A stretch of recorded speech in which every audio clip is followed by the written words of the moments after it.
What's up, y'all? It's me, Angel B, and welcome back to the Healthy and Healed Lifestyle Exchange.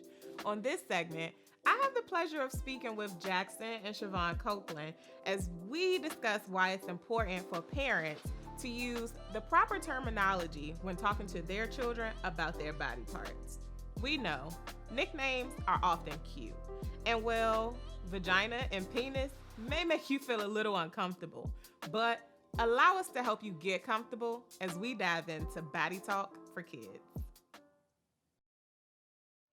So, hey Jaxon, hey Siobhan, I Hey. want to welcome you to this episode of the Healthy and Healed Lifestyle Exchange. And today we're talking body talk for kids, right?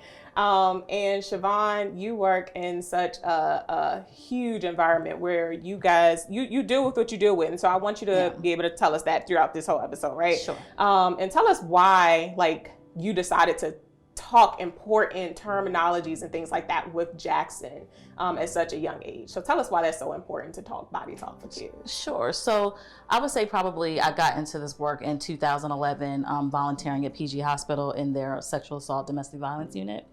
And ever since then, I've been working in the field of domestic violence, sexual assault, child abuse, which is what I focus on now, child abuse advocacy.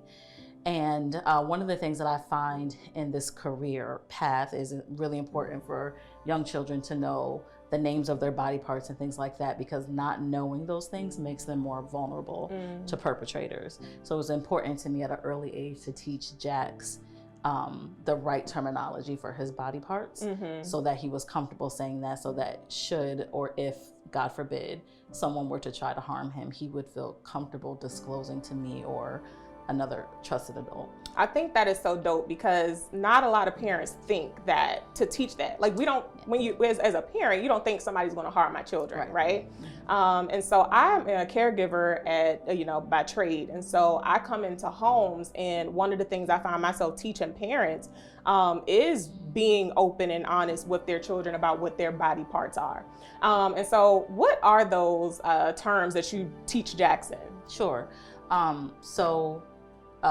Penis is big. So for his private parts, he has to use the correct terminology. So just like your arm is your arm, your leg is your leg, your penis is your penis. It's not a pee-pee, not a poo-poo, not a wee-wee, all the things that we hear people say when they come in.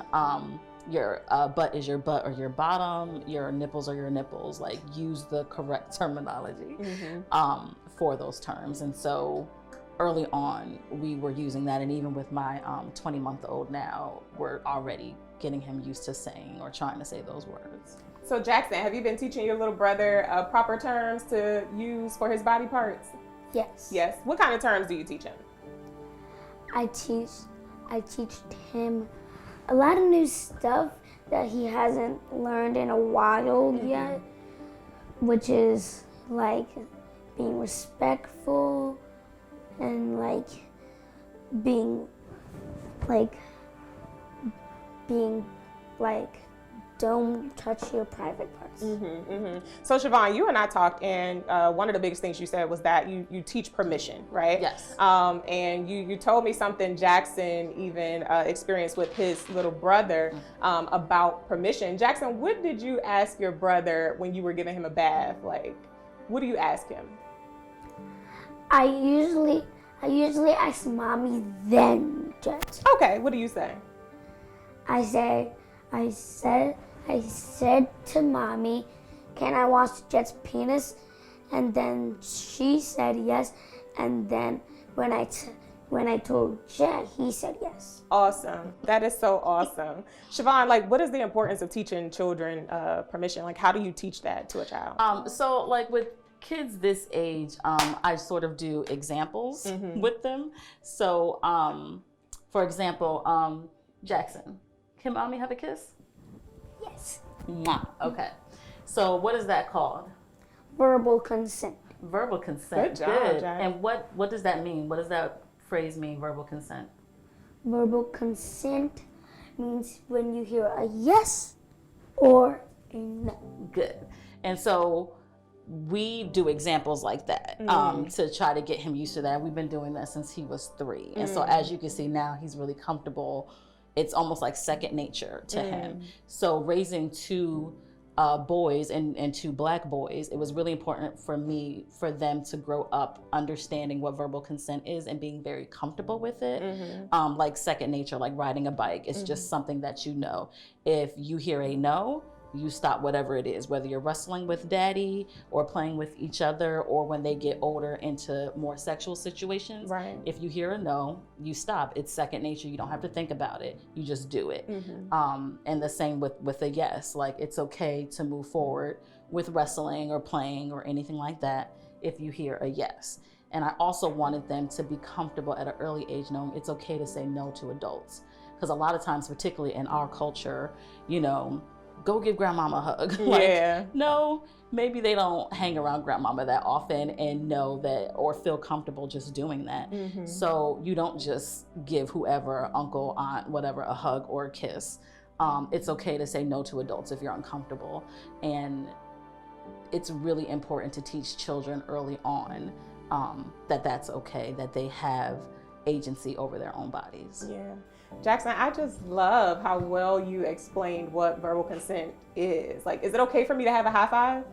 Yes. Yes. Verbal consent. Verbal All consent.